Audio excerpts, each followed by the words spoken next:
We just told him it's you. This morning? Yeah, no, about an hour ago. Hi everybody, welcome to the press conference ahead of the Seville game tomorrow. We have Michael Carrick here and it will be in the same format as the managers just conducted. If you want to pop your hand up and we'll come to you and then get it started. Yeah, when it's in Spanish. Michael, your manager said that this is going to be your last season. Is it going to be your last season at Manchester United as a player? Have you decided to join his coaching staff next season?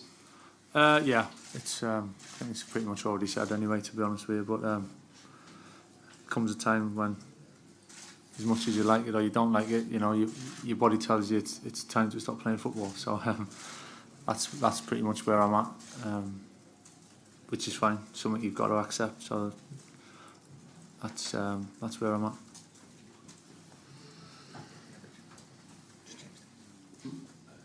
Having said that, you're still happy to play football this season. The manager's talked about you being part of his coaching staff. Has anything been sorted out? What can you kind of tell us to kind of update what might happen? Yeah, well, it's kind of been sorted out. We're still talking about it, to be honest. So there's nothing to totally confirm as yet. But yeah, it's looking likely. Yeah. Was the decision to stop Michael to do with the heart condition he had? We've not had a chance to speak to you about it. Can you talk us through that a little bit? After this one, can we get on to the game as well, please? After this one, thank you. Yeah, obviously I had the problem in the Burton game when it started during the second half, and then had a few tests after that, and same problem kind of came back on the Sunday of that week in training. So then I had to have the procedure the following week, which I went through, which now is totally fine. I'm clear, and it took a little bit of time to get over, but there was some times there where for 2 or 3 days I was kind of thinking, you know, am I going to carry on playing or not? Is it kind of worth it or not? But that quickly passed and I got back fit, and I wanted to finish on my own terms really, when at least I could decide and not be forced to because of that. So I was determined to get back fit. I understood I'd be getting back fit, and I probably game time would be. I don't know what's the word. I wouldn't be playing as many games as probably I might have done, but that's something that I understood, and I've just been training hard and trying to keep fit and managed to play a few games so far and see what happens towards the end of the season. Michael, how impressed have you been with Scott McTominay when he's come into the side? Does he remind you a little bit of Darren Fletcher when you see the way he's progressed? Yeah, I mean, it's fantastic, Scott. I mean, he's the next one. I think we keep producing them, which as a club is incredible to.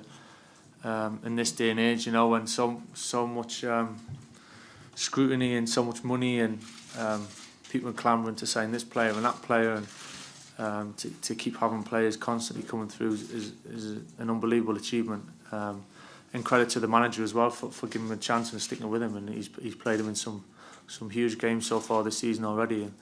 And I think it's great to see the young lads like that to get the chance in big games to find out actually what they can do. And sometimes you don't really know what you've got until you're tested, and I think Scotty's done great. He's had a similar rise to Marcus in effect, where he probably wasn't close to the first team. He got his chance and took it, and he's been pretty much an ever-present in and around the squad since then. And it's credit to him, you know. He's a great lad. He's a humble lad. He listens, he learns, he takes it in, which gives him a great chance of improving all the time, and he's certainly done that. Obviously, listen, it's early days. He's got a long way to go. He's at the other end of the scale to where I am, but I'll try and help him as much as I can and give him bits of advice. But credit to him, he's done great so far. Michael, you've won this competition yourself. How much of a chance do you think this current United side has of winning the Champions League this season, please? Yeah, I mean, when you start talking like that, it's kind of irrelevant really in some ways, because, you know, I'm not disrespecting Seville at all. I think it'd be totally wrong of me to start talking about next rounds, quarterfinals, semi-finals, finals, anything like that. And you're leaving yourself open. I think you've got to totally focus on tomorrow night. It's a huge game for all sorts of reasons. It's a big game, and the fact it's the next game, you know, that it's a boring old answer. It's not what you want to hear, unfortunately. But that's how it is. That's how we work. We have to focus on the next game, and it's going to be a tough night for us. But we believe if we play well, plays what we can do, then we'll have a great chance. And Michael, I guess it's important to be back on the stage. It's been too long for a club like Man United not to be in the last 16 knockout rounds of Champions League here at Old Trafford. Yeah, without doubt. I mean, for so long, it was kind of a given. It was not taken for granted, but it was just what we did. And for so many years, when you go without that little bit, and it kind of hurts, and you miss it. And fortunately this year we're back there. We're back out in the knockout stages where it really counts, and you get that extra spicy feeling. There's a little bit extra to it. And we want to be playing these games, the biggest games at these time of the season. Again, not looking past tomorrow night, but for seasons ahead now, I think as a squad we need to develop. We need to be constantly in this position and expect it of ourselves, and keep them standards high. Michael, there's been a lot of questions about Alexis Sanchez since he came in. He's only scored 1 goal so far. What have you made of his start and what he's kind of brought to the team that maybe we don't see? Yeah, do you know what? He just loves the game. He absolutely loves the game. Every day in training, he's first one out with the ball at his feet, which is great to see. He's desperate to do well. He works hard in training. He's given everything. And listen, we've seen his quality. He's done it for so many years now. We know exactly what he brings, and I mean, he'd be fine. He'll have a great time here. He's I said when he first signed, he's a Man United player. He suits the way we play.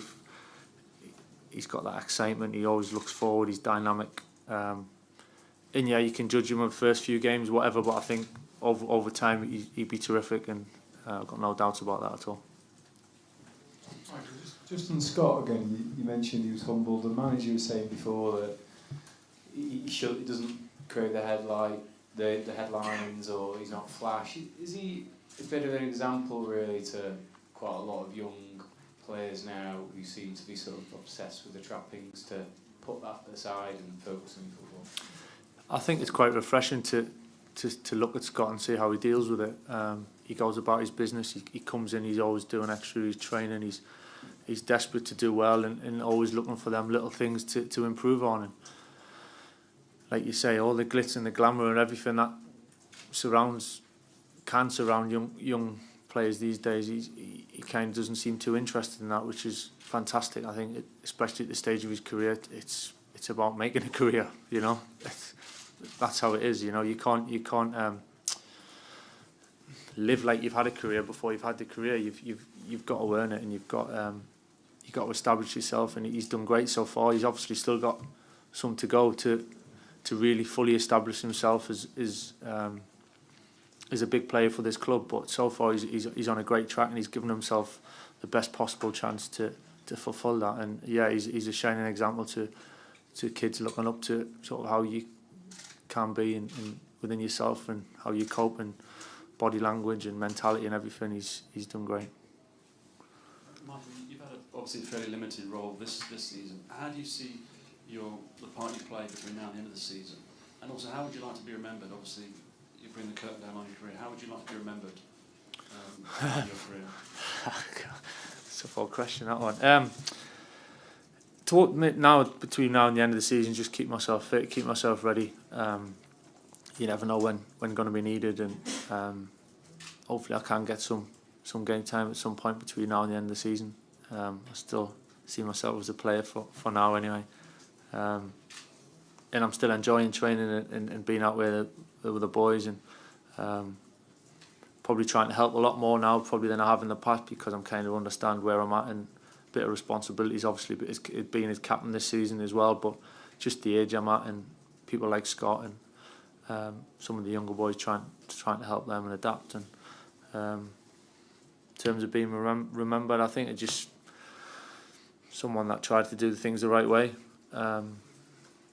Try to work for the team, be known as a team player, I think is important. And I can look at it and think, I've given it my best. I've tried all sorts of different things to bring the best out of me, and over the years, and I can say that I've given my best, so I can look back with no regrets. Last question, Simon. Michael, do you get emotional? People talk about the Champions League music and all this kind of stuff. After what you've just said, it could be the last time tomorrow night. Hopefully it's not. But do things like that bother you? No, not really. No, to be honest, it is what it is. You know, I think you got to be quite comfortable with the situation. Don't really think too much about it, to be honest with you. I think when I played at Newcastle a few weeks ago, it was probably a bit more emotional for my parents than anything else. Seeing my mum after the game, and it's not something I thought of. I'm just thinking about enjoying the rest of the season and playing as much as I can. You know, whether that's the last one or not. I hope tomorrow night's not the last by a long stretch, but you know, there's no point thinking about it before it happens. Thank you very much, everybody. Cheers, guys.